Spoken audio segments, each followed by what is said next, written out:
After playing Genshin for over 1000 days, it's time to make this video. I always come back to certain characters because they just feel way more convenient and way more flexible. If you play this game for a long time, you will see that a lot of characters feel very clunky to play, very inconvenient to play. Last year, 2023, I made a video with who are my must-pull characters, who would I recommend to any new player. My choices were Bennett, Kazuha, Zhongli and Nahida. These choices are still pretty good choices, but now since we have 2024, actually a lot of changes happened because of new characters, a lot of meta evolvements and meta changes just because of the Fontaine update, and with the new characters that we got, it's time to make an updated video. Now this time I'm not gonna say these are my must-pull characters, these are just the characters that I always use because they just are so strong and so convenient to play. Now we got a lot of new characters since last year. Some of them are Nahida, Neuvillette and Furina. There's more, but I don't really use the other ones. And these are the new characters that I really like to use since last year, since they came out. I will start with the old characters first that I really still love to use, which is Nahida. She still is the best off-field DPS, or one of the best ones.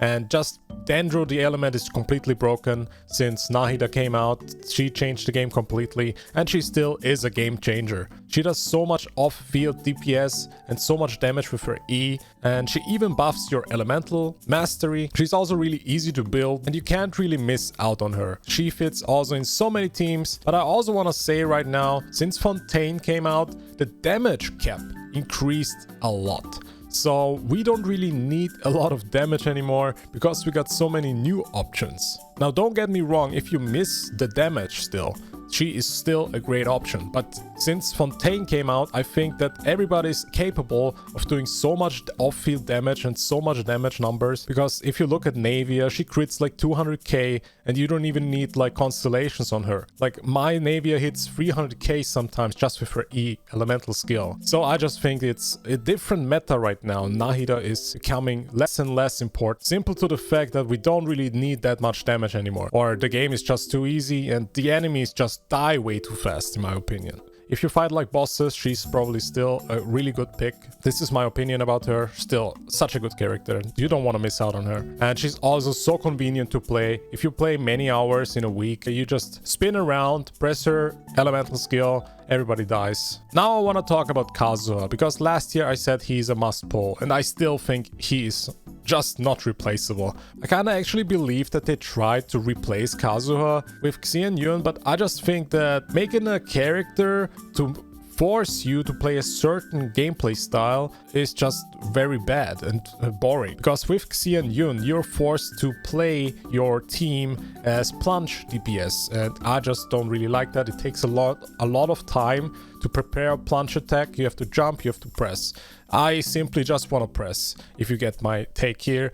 I want to have convenient characters. I play such a long time and I'm just bored of just making such a huge setup. I want the damage immediately to happen. And yes, Xianyun is good. She adds so much damage, but it's just a little bit clunky to play. It's just not smooth enough. And with Kazuha, you just press E. It's so fast. You plunge down and then it's over. You also suck in the enemies with the elemental skill. Also with his Q, he just adds like so much damage to your team. He's still so insane. Also, I love using him in the open world. He just reaches places that I can't normally reach, and he's just super convenient, super helpful. Such a good character. You don't need to swap him out. He can stick in your team forever. And that's a character that I really like. Now we come to the Fontaine characters. These two characters that are slowly becoming the most favorite characters that I ever had in Genshin Impact. Neuvillette. I can safely say that I think that he's the best DPS in the game.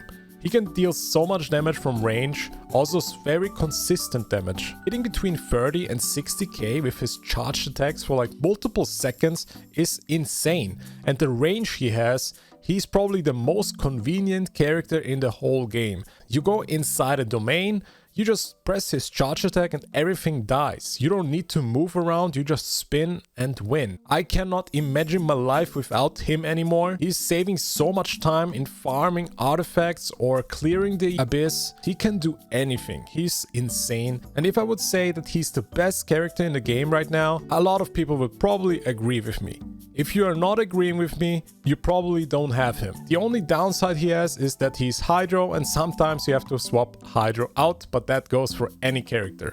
And I didn't even mention that he doesn't even need a healer. He can just heal himself with the bubbles, you combine it with the ult, and you have enough balls on the floor that just keep up your HP. He is just insane. I don't know what MiHoYo was thinking when they created this beast of a character. Now coming to the last character of the video, which is Furina. Yes, Furina, the Hydro Archon. Now since Furina came out, a lot of things happened. I think the meta made a drastic change. She's now one of the most picked characters in any Abyss. Her elemental skill, aka her pets, do so much damage without you having to do anything. It's so much off-field DPS, and if that is not enough, her ult buffs your damage so much, she's simply becoming a Bennett replacement. Combining her with Bennett makes any DPS in the game insane. She's such a convenient character because sometimes you don't even want to move around or you're doing something else while playing Genshin, and the pets do anything for you. They do so much damage, sometimes between 50 and 100k if they vaporize, and that's just you sitting there. Also, she doesn't even have to be on the field, which is also insane to me. Now, one downside is pretty much that she's decreasing the whole team's HP. And that's also one of the reasons why I still wouldn't recommend her if you have like troubles staying alive with your team. But since the game is so easy and basically nothing can kill you so far, and the developers don't add any difficult content, I would go as far that she's probably a must pull as well, next to Neuvillette. I think if you plan to play Genshin for a long time, Neuvillette and Furina are probably not gonna be replaced anytime soon. Furina can make any character good again, especially pyro characters, and also she pairs up perfectly with Dendro teams and Electro teams, Hyperbloom teams. So many things are possible. There's a lot of other things that I could mention, but I don't want to make this video too long. These characters are just so convenient, you don't have to do anything and everything still dies. These four are also very flexible characters, so you will be able to put them in a lot of teams. I just thought it was time to make this video after over 1060 days. These are the characters that are just so convenient to play, making doing dailies such a simple task and saves so much time. But yeah, that's the end of the video. Thank you guys for watching. Also let me know who are your characters that you just keep coming back to, which are the most convenient ones, which are the characters that you simply cannot replace.